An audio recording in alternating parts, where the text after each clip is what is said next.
And we are live. Derek, We are take it away. Hey, everybody, welcome to the Paranormal Bus Stop Facebook Lifestyle. So, today we have Cynthia Gerodius and Miss Ashley Storm. set. Shay could not be here with us tonight because she had a bout out with a severe migraine today. So, Hence Shay, why we are live on Raven Rose Paranormal. absolutely. So, hopefully, she's feeling a little bit better. I'm gonna leave real quick so I can share this since I have to use my phone. I'll be back, Okay. fuckers. Okay. Alrighty. So, as I was talking about before, we are talking about serial killers and the paranormal. So, and Cynthia, since we're using your StreamYard, you have access to questions if anybody has some. If anybody has any questions or comments, I can see them. I may not be able to answer to them, but I can see them. See, there you go. At least we're trying.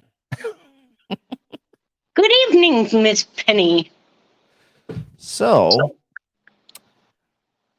I guess we'll just kind of wait for Ash to get back a little bit here and kind of hang out. And so, what are you doing? Where are you at right now, Cynthia? I am hanging out in the beautiful state of Texas. Give me a second. I got to get Miss Ashley back in here.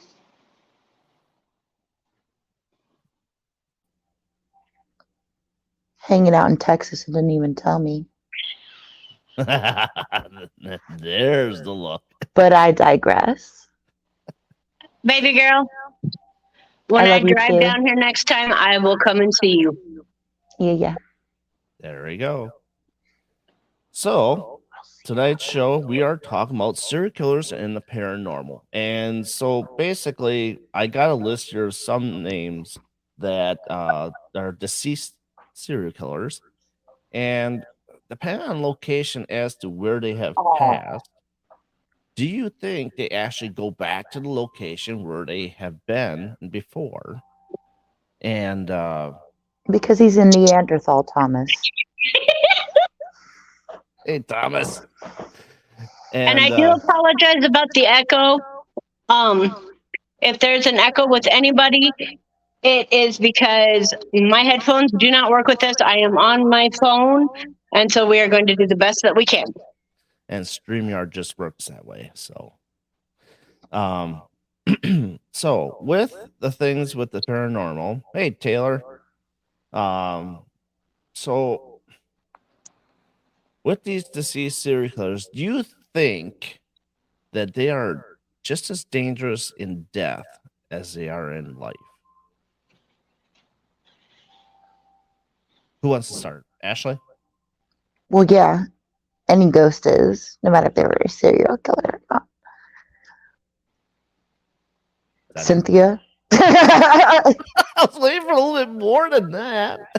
What? Like, if you She's feeling chipper today. If you know, I'll fucking bite you. If you're an asshole, well, no. Now here's the thing, because I have learned that this is something that's interchangeable. Now, I believe if you're an asshole in life, you're an asshole in death, regardless of whether or not you're a serial killer. You know, just everyday, run-of-the-mill type person. But I also believe that you can change in death. I have firsthand seen it at my location and other locations that we've frequented over the years. But I believe that they can change. Now, with serial killers, their psychopathy, their actual psychological makeup is different for the most part than normal people. Now, when I say normal, people have the same type of mental illnesses or poor upbringings or other things that factor into someone becoming a serial killer, and they don't ever become a serial killer. You know what I'm talking about? People live with psychopathy, people live with abuse and trauma and don't end up taking the same routes. Now, with serial killers, I believe that because a lot of the ones that are famous, quote unquote, that stick around in these locations, I don't think that they will change that nature because they enjoy that notoriety. I think they enjoyed the notoriety, and I also think they enjoyed the kill. You know, Yeah, but and I think all of them did to an extent. But I'm talking about like BTK is the perfect example of that. He went 20 years. You know what I'm saying? He went so long and then finally was just like, man, I'm going to get sloppy because I actually want to be caught and tell my story. Like, I'm not getting the credit that I thought I would get from it. Those types of Mhm, people, I mean, the people who outwardly were like, catch me if you can, because they mhm, wanted to be caught to tell their stories. There were serial killers that were caught that would have went on for decades and didn't want to be discovered. You know what I'm talking about? right, I'm talking yeah, about the people with that bravado of being proud of it, not necessarily driven by um, environmental and psychological causes. right, like the Zodiac. Yeah. Yeah. Yes. And who Indeed. knows about these new kind of killers, these professors from colleges that are starting to kill people. What are you talking about, Darren? He read it on the interweb and now he thinks it's true. This guy. I mean, just look at how things the makeup is in college and how things are. They're very now. My kid goes to college and she's struggling. She has got messed up professors, and you kind of start wondering what's going through their mind as how they treat students and how poorly they treat the students. That are they actually planning these things out ahead of time, like for years that they really want to do it? Like the one that got caught, I believe it's in Ohio, that he actually was, I think, a student of law, and he tried to see if he can get away with it. You I know, don't even know what you're talking about. I've never heard of there being like a slew of professor killers. yeah, there's a couple that have just started recently, but No, I've never heard of it. anyway, I digress. I'll have to look that up. I've just never heard of it, so I can't comment. Yeah. So, but anyhow, that's I mean, that's just the makeup of what really goes through their mind, when they're actually doing these kills. Is it like stimulation for them where they feel like, oh, okay, this feels great. I can't wait to do it again, sort of thing, and two, like I said, the location where they're at. Do you think they always go back to that location after they have passed, and like the museum high book, we kind of tell that Ed has come back along with his mother, and things just get really crazy and weird, you know Okay, but um, is it because of the location or because of the belongings being there, though? I think it's a little bit of both, because we do have belongings there. Yes, we do have his knife there, we do have his skis, some of his shotguns and stuff, whatnot, but also he was there for 4 days and 4 nights, but you know Exactly, for such a short period of time, short and then for period of his mother time. to also be visiting. Why would that place hold any significance for her? Are we Yeah, not calling them to these locations by putting their objects into them, just like Zach's haunted museum, Mm. where they have multiple claims of all these different serial killers running around, whatever. And it's like, as much as I'm not inclined to believe it, just because of the exaggerations that have been made by his camp, um, I also wouldn't doubt it, because you're literally concentrating all of the energy of all these different people with negative intent in one place. That's for anywhere, though. I Yeah, think that you're right. when we transfer those belongings, we're transferring their energy in part. I don't think it has to do so much with the location as their belongings. I would tend to agree with that because, like, if you look at Bianchi and Bono, that's the Hillside Stranglers. Um, you don't you don't see them haunting any of the dumping grounds. You don't see them, haunting the scene of the crime. Um, a lot because there's really nothing of theirs there. Yeah. You know what I mean? Hmm. They would. It would be more feasible to see them haunting like the house that they killed somebody in, or that they were renting when they started their spree, or whatever. Mhm. Um, or if you go back and you look at like John Wayne Gacy or Ted Bundy, um, it would be more feasible to see the house that they lived in be haunted than the sorority house that they stalked. Mm-hmm. You know what I mean? Well, Gacy killed him in his own home, so Yeah, that Gacy buried him in his technically, basement. yeah. Well, in his crawl space. Bundy definitely, because it wasn't a set location. He was a very mobile serial killer. Same thing with the Hillside Stranglers. Same thing with the policeman in California who was killing and raping teenage girls and left them like all alongside roadsides in California. Right. For serial killers who are mobile, we see more. We don't see hauntings by them unless it's in a location that has their belongings. Because I believe even the houses, even though the houses have been torn down, for most of them have been demolished. The people who are living in the current residences on their property are not exhibiting any type of activity. So I think that says a lot. Yeah. And yeah, I get it. I mean, we had the objects at the museum, and so I mean, just before we started the show, I was just telling them about the couple EVPs that I have gotten with the last investigation. When we started talking about the family members, as you know, we're doing our EVP session, and we got a few good pieces out of it. But and for the most part, I do think that the objects are what bring him back, and how his mother keeps him quiet because she's the one that's the spokesperson out of the family because she talks for him basically. If you want to talk to Ed, you got to go through her. So, but is that not though just her following him around?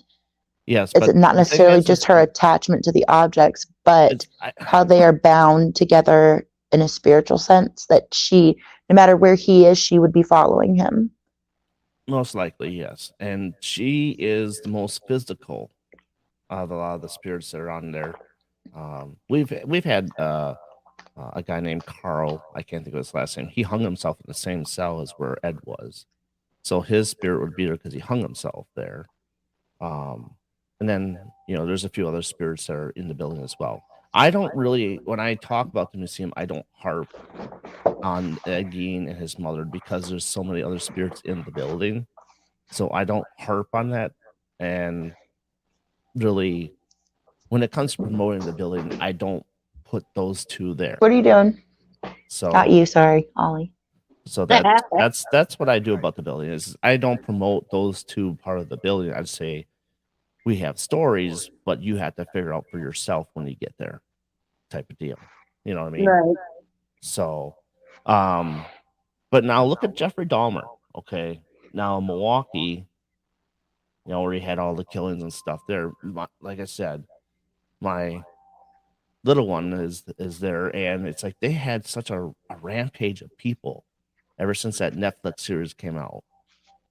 And it's just like they're all looking to go to where he lived, go to like the Ambassador Hotel and all that stuff where he did some killings there.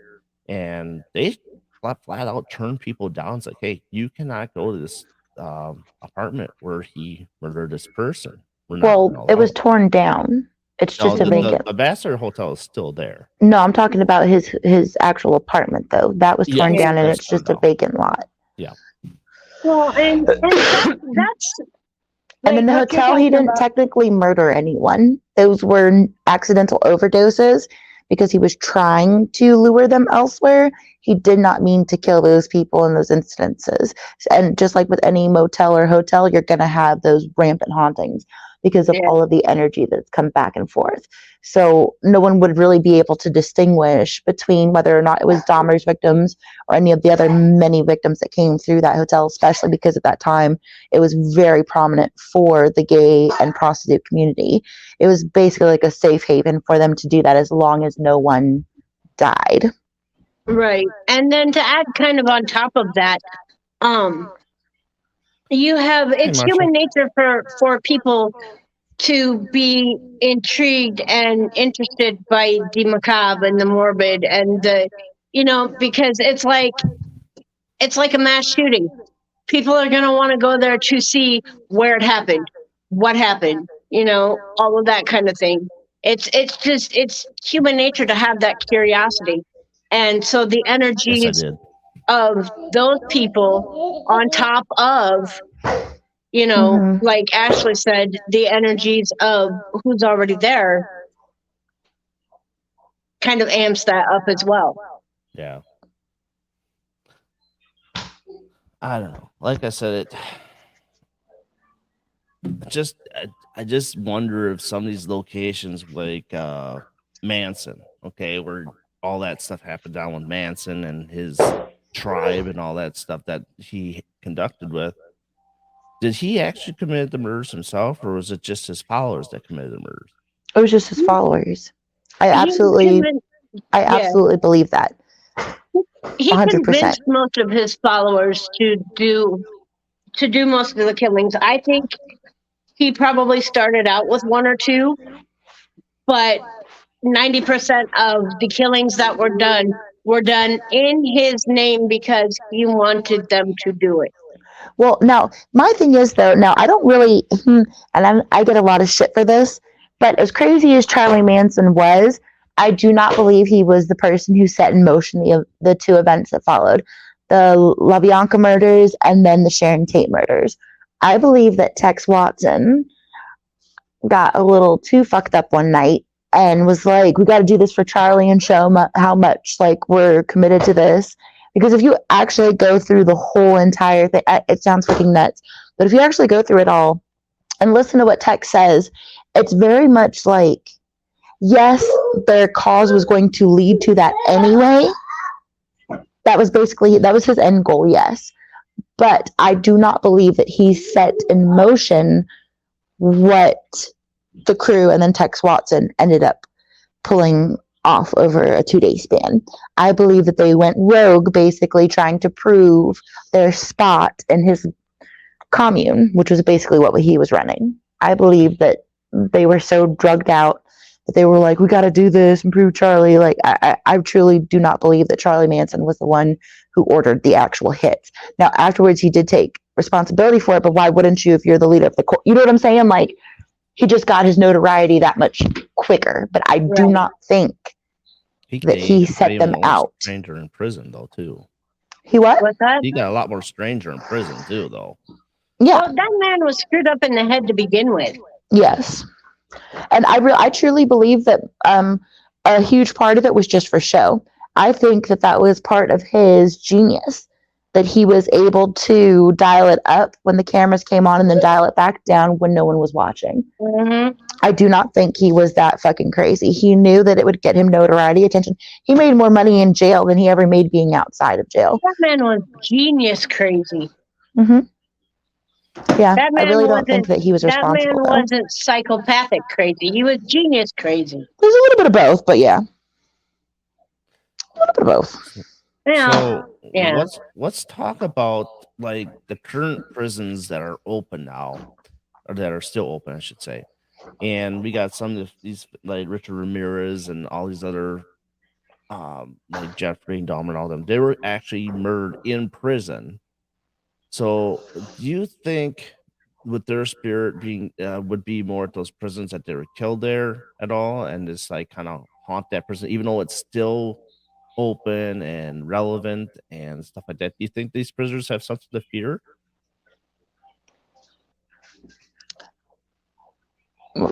Fear from the other serial killer. So, like, if something were to attack them in, like, like I said, something the bathroom, or where they were stabbed or where they died. Okay, so I think that they should be afraid no matter who it is, because lots of people die in prisons, and people are in prison for lots of wrong reasons, especially murder. You know what I'm saying? I feel like no matter who the ghost is in a jail, you should be afraid of it. Or just at least be wary of it, because there may be security guards, there may be wardens, who are proud of their work and what they've done and still roam those halls. But I think, especially in prisons, you need to be very wary no matter what, even if it's that. But I don't think that it's like an active haunting. I don't see why an intelligent or unbound spirit would choose to stay in a place like that.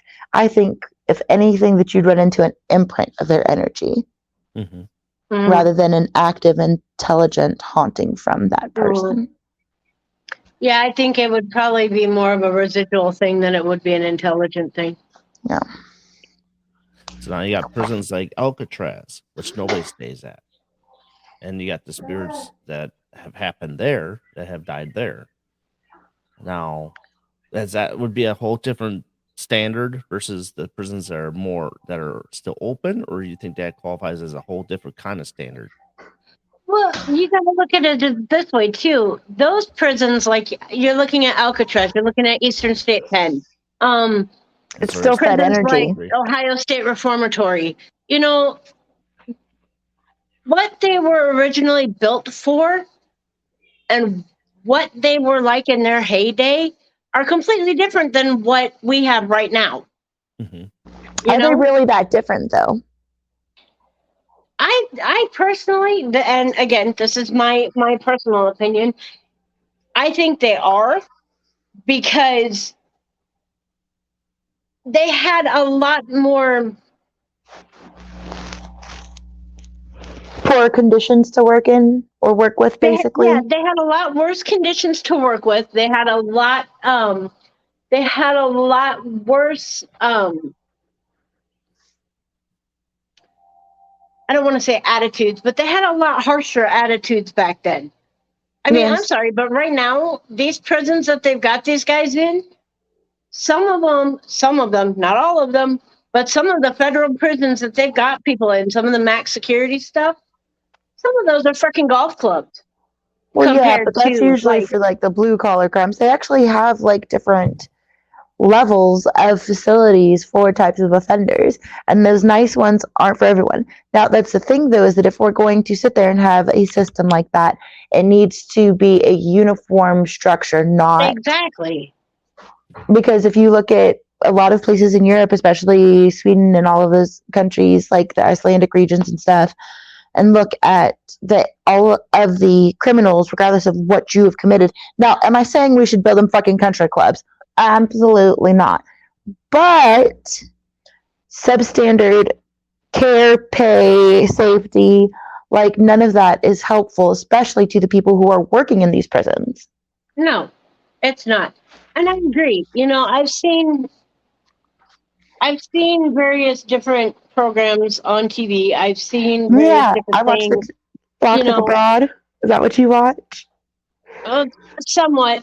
But but like even documentaries that I've watched recently on the housing crisis with the prisons and the overcrowding and everything like that. You know, unfortunately, whether people like it or not, and this is where it's going to get me a lot of flack, is these are still people. Yes, they may be fucked up. Yes, that's true. Thank you. I know we're not on prime time, so disclaimer, yes, we do swear. Yes. We are not posting this. But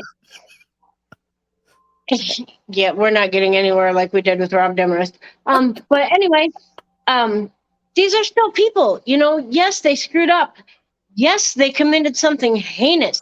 Yes, they deserve to pay for that crime, but they're still people. And my biggest thing is that jail is supposed to be the literal point of jail, unless you are going. Thank you. And then recidivism is insane because of the systems that we have in place for when they get out. We basically set them up for failure. You can't get a job. You can't get anywhere to live. You can't do this. You can't do that for at least 10 years. You have to pay $2,000 a month for your parole, for all of these things, but you can't get a job and you have no, you know what I'm saying? We set them up for failure. The system is incredibly fucking broken. And I know we're getting off topic of this, but it really is, because how many times we have failed our society, not because also the way that we classify crimes is absolutely fucking insane to me. How does someone get more time for having weed on them than somebody who rapes a fucking child or murders their spouse, but it's second degree instead. You know what I'm saying? The laws definitely need to be fucking changed. We need a revamp. We need to definitely take a look and see how many people are actually sitting in there falsely accused. That happens way more than they'd ever like to admit. And they maybe let out 1 or 2 people a year just to sit there and save face when there are 70 other people sitting in that prison that don't belong there either. And not to make this a thing, but it fucking is. Race plays a lot into that.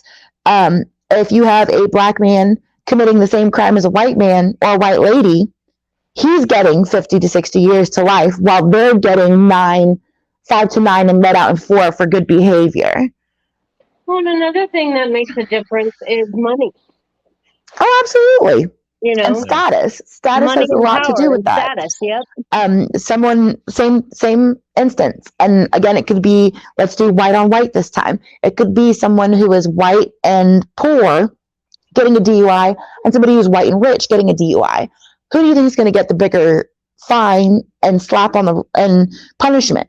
The rich person's going to walk away with a slap on the wrist, and the poor person's going to go to jail and just made the same bad momentary lapse of judgment that the rich person did, but it's going to pay for it even more and set them back even further in their life. It's really fucked up. Stormy D for Prez. And really quickly, hello, Virgil from Manchester, England. Welcome to the show. Thank you for joining and thank you for watching. Again, just to kind of reiterate, we are doing serial killers in the paranormal right now. And to kind of tie in what Ashley was saying with the whole status thing, and no, he wasn't actually classified as a serial killer, but you can put him in the same category would be people like Al Capone. Yes. I mean, so look at go to Eastern State Pen, look at his cell versus, you know, somebody else that was stuck in there. Look, the only place I don't think, if I remember correctly, and I may be wrong, so don't quote me on this, but the only thing I think is different is when he actually went to Alcatraz, because I don't think he had as posh of a cell in Alcatraz as he had in Eastern State Pen. And was that because he was on the wrong coast, though? You know what I'm saying? Like, he was gracing all the palms on the East Coast, on the West Coast. Money talks anywhere. Yeah. Unless you have, I feel like it, especially back then, it was like a territorial thing. If he was a West Coast criminal, I think they would have taken care of him. You know what I'm saying? But he was an East Coast criminal. It was real weird back then. Cops, mafia stuff, rappers, beefs, you know, East Coast, West Coast. What's that? Yeah. I'm not saying that it's not a possibility. It very well could have been, you know, could have been one of the reasons, its location. But I don't know. It's weird because, like I said, technically the man was a serial killer because how many people died by his hand? Thousands. No, hundreds. But by the same token, again, the situation, you know, the situation is different. But Virgil Kane says South America sure breeds them. I believe that. Serial killers? Yes. Yeah. South America and India. India is wild, yo. Really? Yeah. Oh, yes. It's very interesting. Europe and Asia as a whole.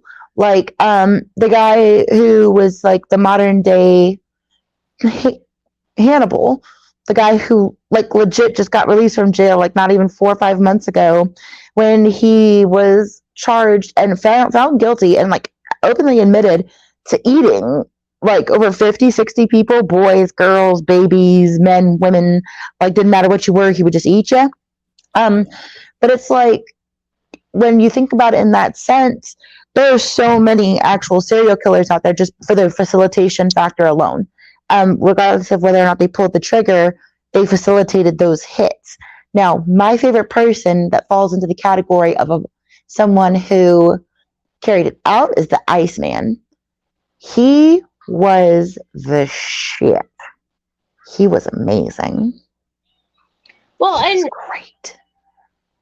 And I think if I remember correctly, even watching okay, so we've got some screwed up serial killers in the U.S. Okay, we've had some mental cases, but in doing some reading, and don't ask me to give you names because I did not stick, aside from Jack the Ripper, but their methods are totally different and so much more brutal than what we have here. You know? Right. Oh yeah. So and you sit there and you wonder, is it in the water? I mean, where did they come up with? It scares me with serial killers because, and this is kind of something that scares me with the paranormal too, because if some of these people can come up with the most screwed up way to kill a person, and even end up eating them or whatever, if they can come up with that screwed up of a way of killing a person and eating them, what the hell are they doing in the afterlife? Right.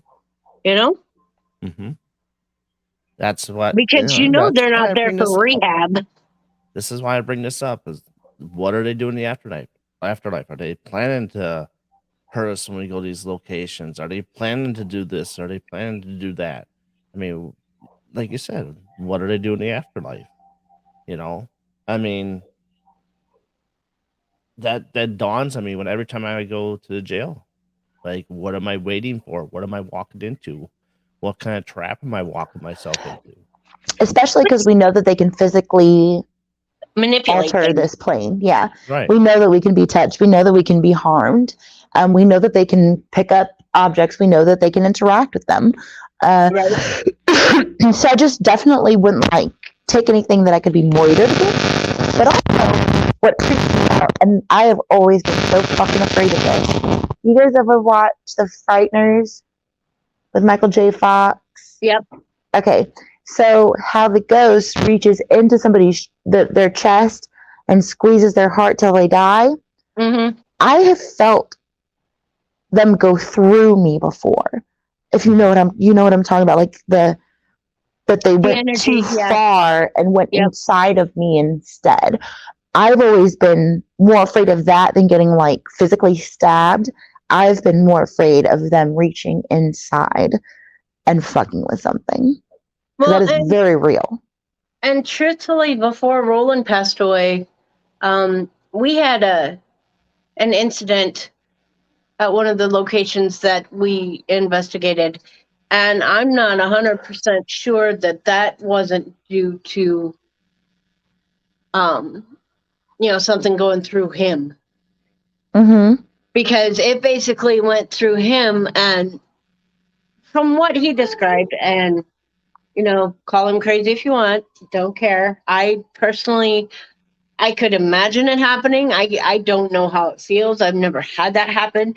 But he said that he felt whatever it was pass through him, knock his consciousness out to where he was almost looking outward on the situation. Behind me.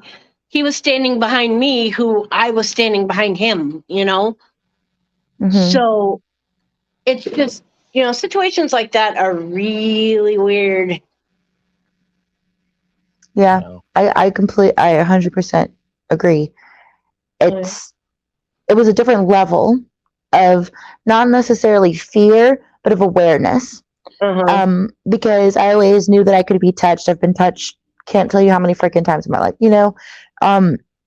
and I know that they can pick things up and throw things, but the being able to actually basically phase, if you want, for lack of a better word, into your actual corporeal body and touch you on the inside. And I completely agree with how he phrased that.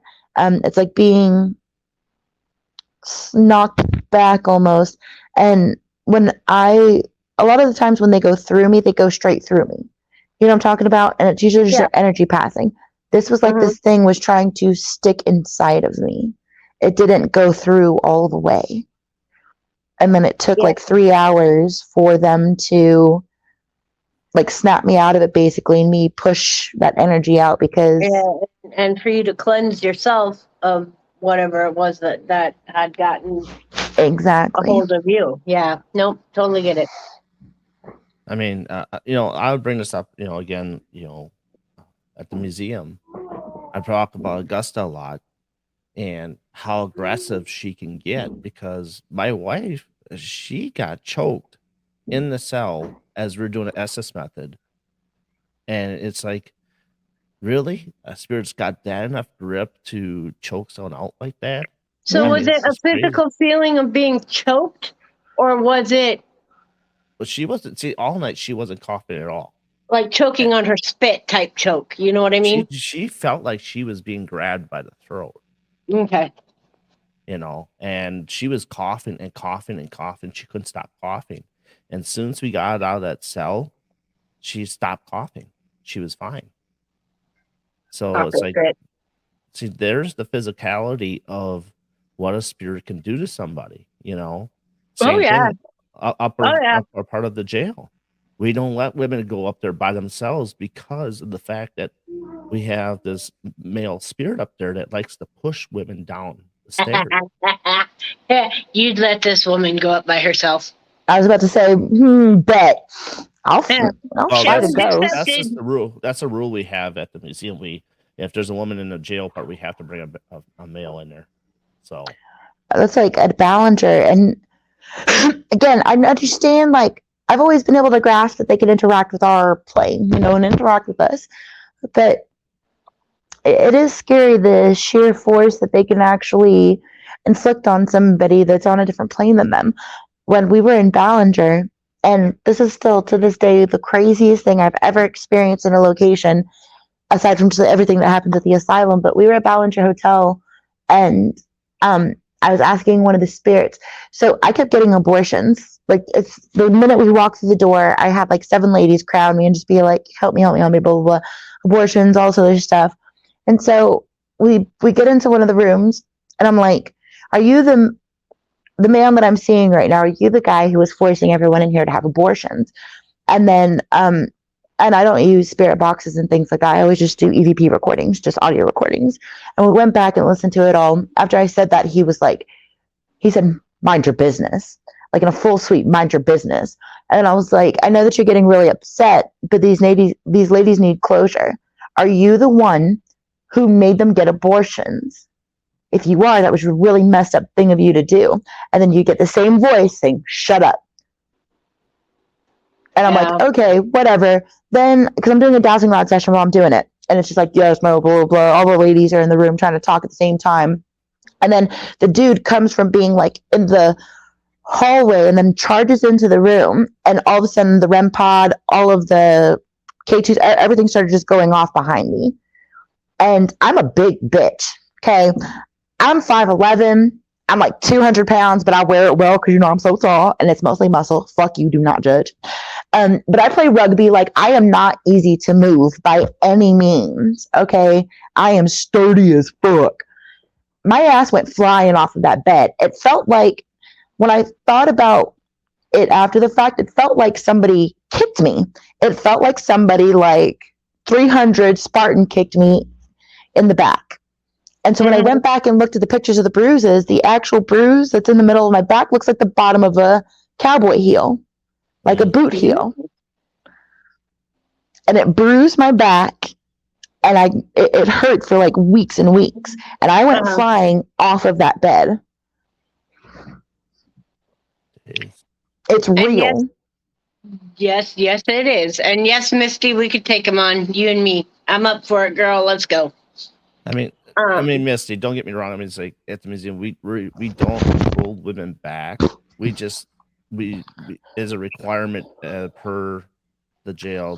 It's a insurance and safety thing. Yeah, insurance and safety, and it's the protection thing. Yeah, right. Right. It's all do just to protect the women that go in that part of the jail. Who's to know that they, instead of pushing a woman down, they'll push a man down? But then you can. Then you got bitches like me and Ashley that just don't care. Would be like, push me. I fucking dare you to push me. I'll push you back. You don't want to get pushed down these stairs because you die because it's all metal. First of all, I know how to tuck into a ball and roll. I'll be fine. Babe. And who's to say I won't be wearing padding and stuff? You act like I'm not going to come prepared to get thrown down some stairs, Darren. Don't get me started. I'm going to be wearing my bubble wrap, my catcher's uniform with my knee pads, my helmet. I'm going to get the whole shit. Yeah, she's going to come wrapped in bubble wrap. Mm-hmm. And we're going to put a little blow-up mattress at the end of the stairs so our hip all soft. We're going to be okay, Darren. We're going to be okay. I'm going to get thrown down them stairs. She's going to do the whole Bugs Bunny thing. She's going to be prepared. Let's make a switch. Okay. Now we're talking about, like I said, about serial killers. What about Vlad the Impaler? And we go back into the medieval times.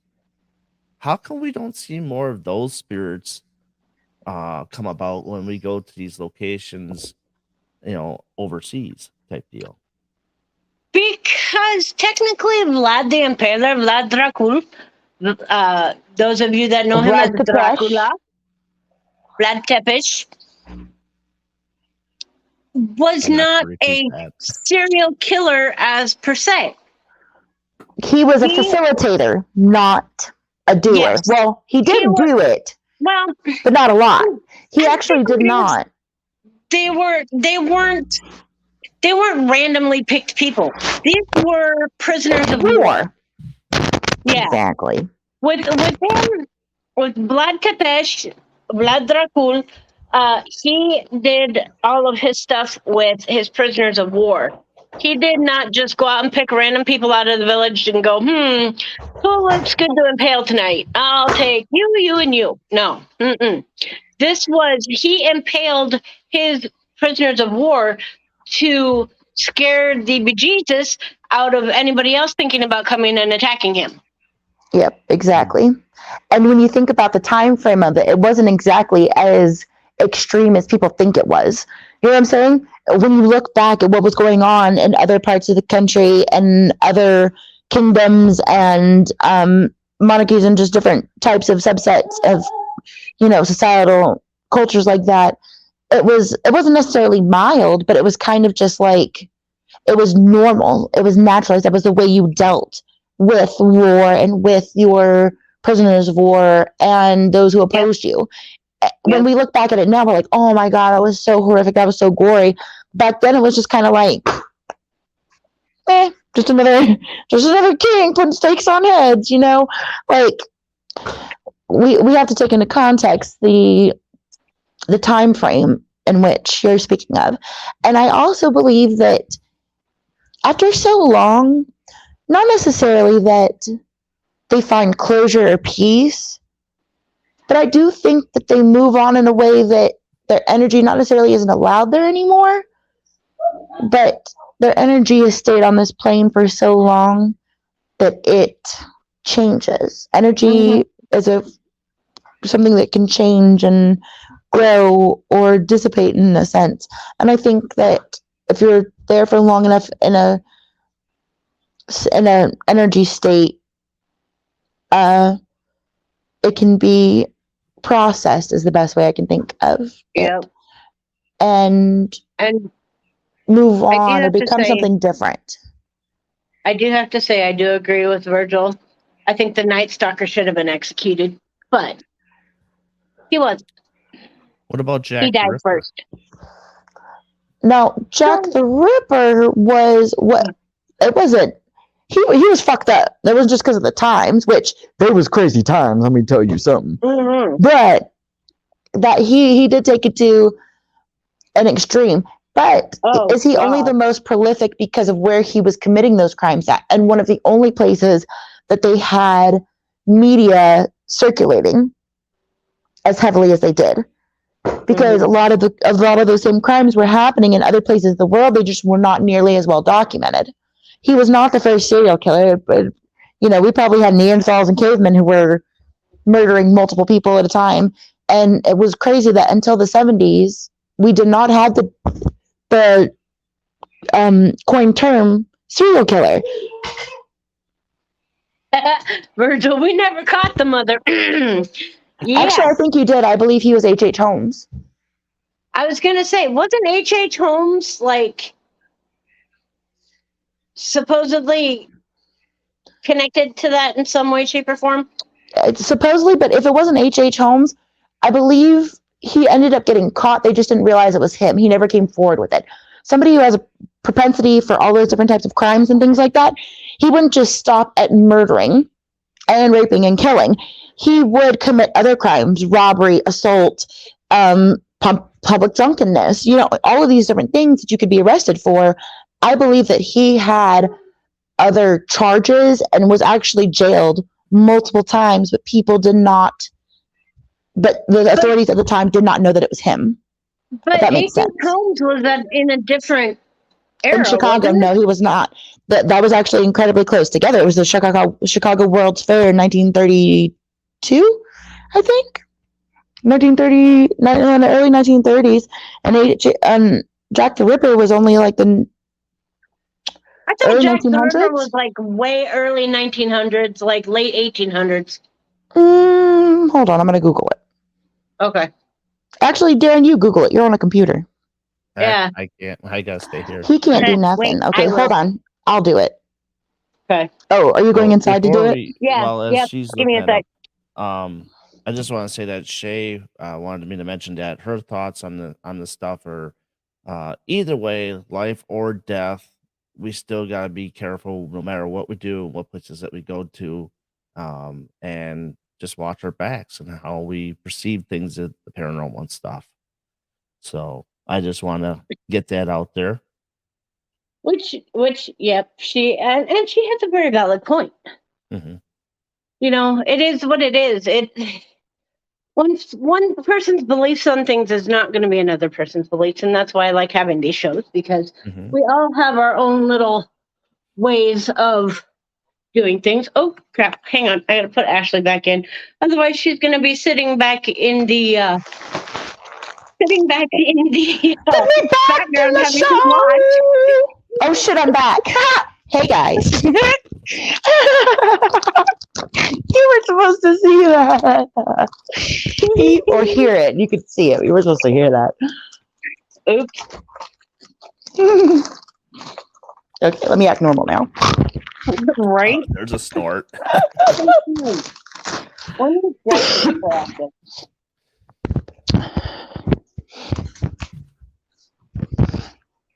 One moment. Jack the Ripper was an unidentified serial killer active in the impoverished districts in and around Whitechapel, the East End of London in 1888. There you go. Okay, but then search World's Fair. Like I said, I don't think he was H.H. Holmes, but they have a lot of people out there who say that they were the same person. When was H.H. Holmes active?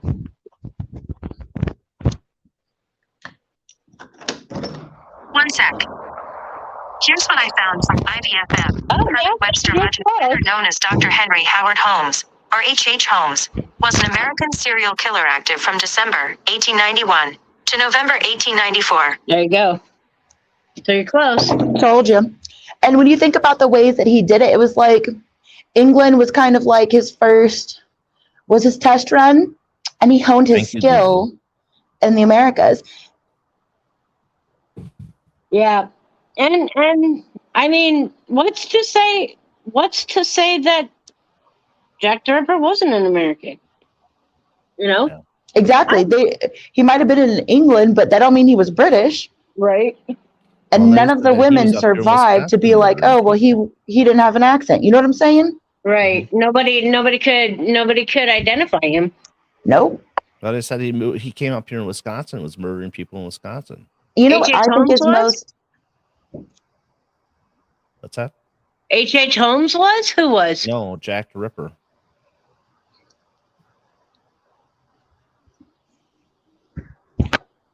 So I'd have to look that one up. I never heard that one. Yeah. I think Darren's just making it up. Look at him. He's trying not to laugh. It was more down by the Wisconsin Dells part. It's not by my area. It was more by the Wisconsin Dells part. Oh, I don't know. I mean, hey, I could be wrong too. I can admit I'm always most likely wrong a lot. So And there goes Ashley as she's looking it up probably. As you can see earlier, I had a weird look on my face. I just saw like a little explosion behind my screen. So I don't know if something exploded back by my electronic room. So nothing's on fire. I think just something just popped. Anyhow, so we're getting to 10 minutes left of the show. Which I have to say, this is sorry. Here's the part where she's gonna prove me wrong. McStormy keeps it's MC Stormy D. I am a rapper, not a farmer. Over.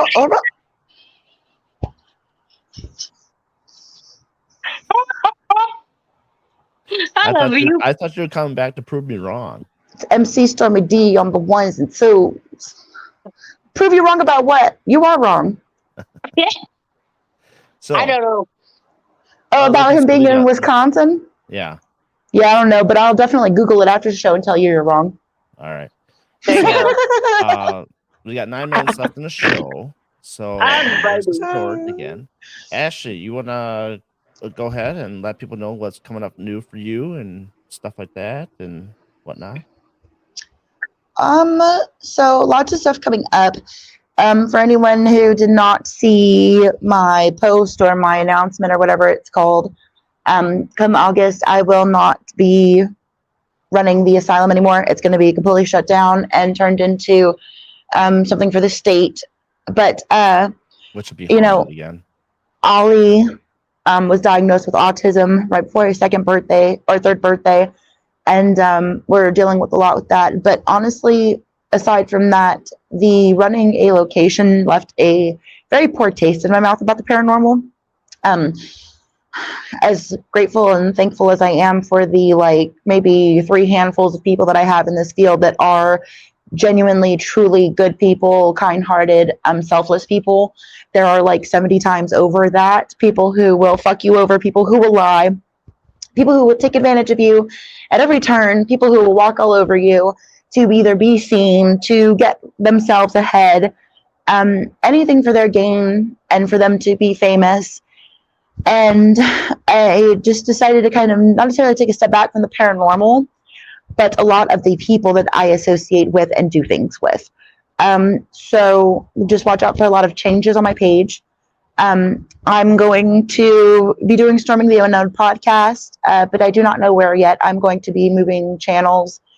But that's going to come back in maybe about a few months. I need time off from that anyway. I'm also starting a new podcast called Animated All the Time, which is going to be basically interview podcasts with voiceover actors and things like that. Because very cool. After doing Tyler Comic-Con this year and getting to MC there and do I got to MC the costume contest and be the moderator for the Q&A panels. Yeah. And getting into that, not necessarily field, but that group of type of thing. I always say the paranormal chose me because of, my magic or whatever I can do, all that other weird shit that's followed me my whole life. But nerdy shit is what I choose. It's something that genuinely makes me happy. I don't feel drained when I do it. I love cosplay.